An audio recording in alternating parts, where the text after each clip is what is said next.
Friends అందరికీ నమస్కారం. Friends ఒక్కసారిగా తగ్గిపోయిన ధరలు, ఒక్కసారిగా పాతాళానికి ధరలైతే పడిపోయాయని చెప్తున్నారు. అందరూ షాక్. అసలు ఏం జరిగిందేంటి వివరాలు తెలుసుకుందాం. వీడియో పూర్తిగా చూడండి. అలాగే తప్పకుండా లైక్ చేయండి. మరిన్ని అప్డేట్స్ కోసం ఛానల్‌ని వెంటనే సబ్స్క్రైబ్ చేసుకోండి. భారత్ నుంచి వచ్చే లేటెస్ట్ అప్డేట్స్ అన్నీ కూడా ఎప్పటికప్పుడు మన ఛానల్ ద్వారా మీకు ముందుగానే తెలియచేయడం జరుగుతుంది. అలాగే వీడియోని ఒక లైక్ చేశారంటే మరింత మందికి ఇన్ఫర్మేషన్ చేరుతుంది. ఇంకా వివరాల్లోకి అయితే వెళ్ళిపోదాము. నంద్యాల జిల్లాలో నిమ్మకాయ ధరలు ఒక్కసారిగా పడిపోయాయి. రైతులు కేజీ రూ. 8కే అమ్ముకోవాల్సిన పరిస్థితి అయితే నెలకొంది.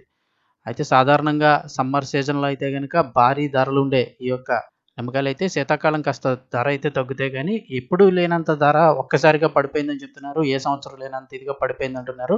ఎంతని చూస్తే కేజీ రూ. 8కే అమ్ముకోవాల్సిన పరిస్థితి నెలకొంది. గత సంవత్సరం ఎంతుందో చూసినట్టయితే ధర, ప్రస్తుతం పెట్టుబడులు కూడా రాకపోవడంతో నిమ్మకాయలను తోటల్లోనే వదిలేస్తున్నారు. కొందరైతే కోసి తక్కువ ధరకే అమ్ముకుంటున్నారు. పోయిన సంవత్సరం ఇదే సీజన్‌లో కిలో నిమ్మకాయలు రూ. 30 నుంచి రూ. 40 మధ్య అమ్మారు. ఈ సీజన్‌లో దిగుబడి బలంగానే వచ్చినా కూడా ధర లేకపోవడంతో రైతులందరూ అల్లాడిపోతున్నారు. ప్రతి ఎకరాకు ఆల్మోస్ట్ రూ. 50,000 నష్టం వాటిల్లుతోందని రైతులైతే గనుక ఆవేదన వ్యక్తం చేస్తున్నారు. నంద్యాల జిల్లాలో చూస్తే సుమారు 110 ఎకరాల్లో నిమ్మ పంట సాగు చేశామని తెలిపారు.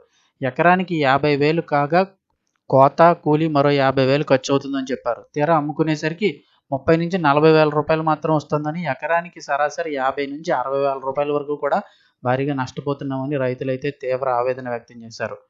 ప్రభుత్వం అయితే తమకు న్యాయం చేయాలంటున్నారు. ఒకవేళ ఏదైనా మరి ఈ టైంలో పచ్చళ్ళు పెట్టేవాళ్ళు ఎవరైనా ఉన్నట్లయితే గనుక ఈ టైంలో కొనుక్కున్నట్లయితే కొంచెం పలుస్తుంది. కాకపోతే పచ్చళ్ళు పెట్టాలన్నా ఎండ బలంగా ఉండాల్సి ఉంటుంది. ఎండ లేకపోతే పచ్చళ్ళు పెట్టేవాళ్ళు కూడా ఎక్కువగా కొనరు.